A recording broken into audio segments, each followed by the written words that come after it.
Hello there, and welcome to A Film a Day with me, Jordan Woodley. And today I get to indulge that strange, dark period that was 2000 or late 90s, early noughties, where I suppose for me personally, that was a point in which cinema was becoming something I was more aware of, but of course a film like this is one that I have only ever known through the zeitgeist, that being American Psycho. Unfortunately, the problem I'm going to have with American Psycho and talking about it and dissecting it is it's the same problem I suppose one has with, say, something like Fight Club, where it's so extensively talked about and the themes and the meta text are so prevalent, I suppose. Maybe, perhaps, being the turn of the century films that redefined filmmaking for the 21st century. Perhaps you can also throw something like The Matrix similarly in that kind of category. That the problem is that talking about American Psycho feels like I'm going to struggle to talk revelatory about any themes that exist within the film.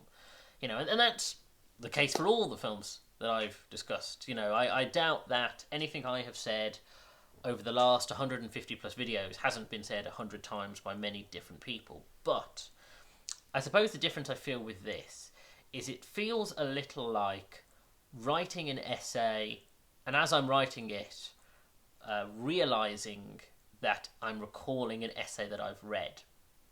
Because, American Psycho really does feel like a film that people have dissected and are constantly thrown into lists and discussions about sort of 20th century ideals of psychology and psychopathy. And just like Fight Club, it's very hard to then jump in and say, well, this seemed like a really interesting theme that jumped out at me. So I'm cautiously going to talk about it, but if I'm feeling like I'm covering oft-covered ground, then I'm going to sort of veer away from it. But this is my first viewing of it, full stop. This is another case of a film where I was so aware of scenes and moments of it that I could have tricked myself into thinking that I had seen it, but this is my first viewing, and it's interesting in that regard because beat for beat, I suppose, I was aware of all the major plot points and had seen most of the key scenes of the film without having seen it from cover to cover. And yet it does give me an interesting perspective on the things that I anticipated and the things that were still unknown to me. It is an interesting film about the 2000s portrayal of 80s corporate degradation, and the idea that either someone is formed from being in that sort of 80s, power suit, sociopath environment of sharks, that turns someone into a psychopath, or that if someone is a psychopath, that they are almost hidden in plain sight because that is an environment that invites that type of personality. Now, what I think is interesting from a 2021 perspective is really the cyclical nature of such things, because having now seen American Psycho, the films that I'm thinking of when I was watching it are films like The Big Short or Wolf of Wall Street, and the fact that those sorts of personalities seem to come back around. The impression I get is that American Psycho was supposed to have its feet deeply in the 80s, and that type of person is supposed to be a representation of an 80s stockbroker, moneymaker type personality, and yet I would associate that with sort of the 2010s from my generational perspective. And so it is interesting to see that. And of course, there is something, of course, very distinctly 80s about it. You know, and of course, and the film uses its cultural touchstones. You know, the way that Patrick Bateman talks about music, and of course his long speeches about certain bands and artists and the importance of music to him is a prominent part of the film. And yet, I could see. I tell you what it is. I could see a remake of this film existing now in 2020, and it being about a character from the mid to late noughties. You know, in that sort of run up to the economic crash type of era. And you know, the ideas sort of remain fairly the same. You know, I mean, perhaps replace Coke with the cocktail of drugs that Jordan Belfleur was taking in Wolf of Wall Street, and you've essentially got that same type of character. The violence is as expected. I've almost... it's interesting, I was having a conversation a few days ago about the anticipation of violence and the idea that one can go into a film, and if they are aware of the horror that it's almost been built up to them, that it can only really be an underwhelming experience when they finally view it. And this is definitely that case, that yes, the chainsaw scene is shocking, or the way that he murders the homeless man, or any of the murderers, the axe murder of I forget his name, the colleague of Patrick Bateman. But it's shot in a way that it's not graphic. It's not like a 70s shock factor film where it's about the grossness of the act. It's shot in a way that it's still horrifying, but it's not gory. And knowing the scenes where he does it means that I don't know, I was anticipating it, and as I was watching it I was thinking, oh well, that's an interesting way to shoot it or to hide it. You know, I was sort of calling back to Reservoir Dogs and the ear scene, but I wasn't shocked by it because I'd mentally prepared myself.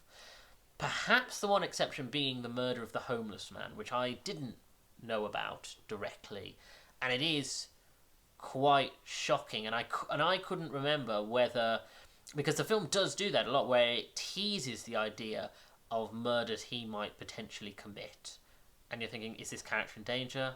Are they not? And certain characters are in danger for a certain period, and then they seem to sort of get away from that danger. And so when you're watching the homeless man and the conversation, you are watching Patrick Bateman and thinking, I'm not entirely sure if he's going to do this or not. And that gave me that slightly more visceral sense of concern and thrill and fear that I think some of the later, more well-known scenes portray.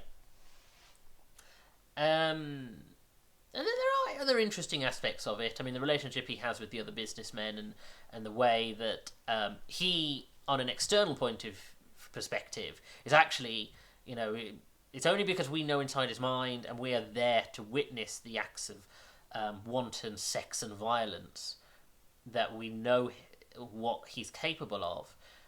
But the way that he is perceived and the way that characters speak about him, he is actually quite boring. You know, he's a personality where people say, oh, you know, Patrick Bateman, he's kind of dull. In the opening scene, whereas one of his colleagues is his outspoken arsehole, basically, and is saying all of these just really quite nasty things, and it's Patrick Bateman who's saying, you know, maybe walk that back, you're being quite anti-Semitic, or you're being quite sexist. And it's only knowing that Patrick Bateman actually is more of a monster than any of the other men around him that makes us realise, oh, no one is good here. There is no there is no like, oh, someone can be in this environment and still sort of keep their humanity, with the exception potentially of Jean. And in a sort of post Me Too environment, the character of Jean is a really interesting one of this, you know, fresh faced, eager to please young girl who is still learning her way around the environment and yet still has a certain amount of innocence to her. And again, like with the homeless man, there is a sequence of genuine concern, and I think that's played really well, and I think her character is done really well. And contrastly, you have the prostitute Christie, who, as far as I understand, isn't a character from the book, from Bret Easton Ellen's book. She is, you know, whereas in the book and in the way it's portrayed, the prostitutes are just whoever. In the film, what it does really well is it shows us encounters with this same prostitute, and you genuinely have concern for her safety. And there are moments where you know something bad is going to happen, but you're not entirely sure how it's going to play out. And it teases you with that. It gives you that sense of, oh, perhaps it won't be as bad as I think. And then in other cases, it's, oh, this is going to go very badly, very quickly. And I think those are two interesting characters who probably don't get as much playtime, as much discussion, because Patrick Bateman is such a central character, and then of course it's played so well by Christian Bale. And yes, I can see why you watch the way he plays Patrick Bateman, and you jump 8 years and you go, yes, of course they would cast him for Batman Bruce Wayne, because there are strange, inexplicable parallels between those two personalities.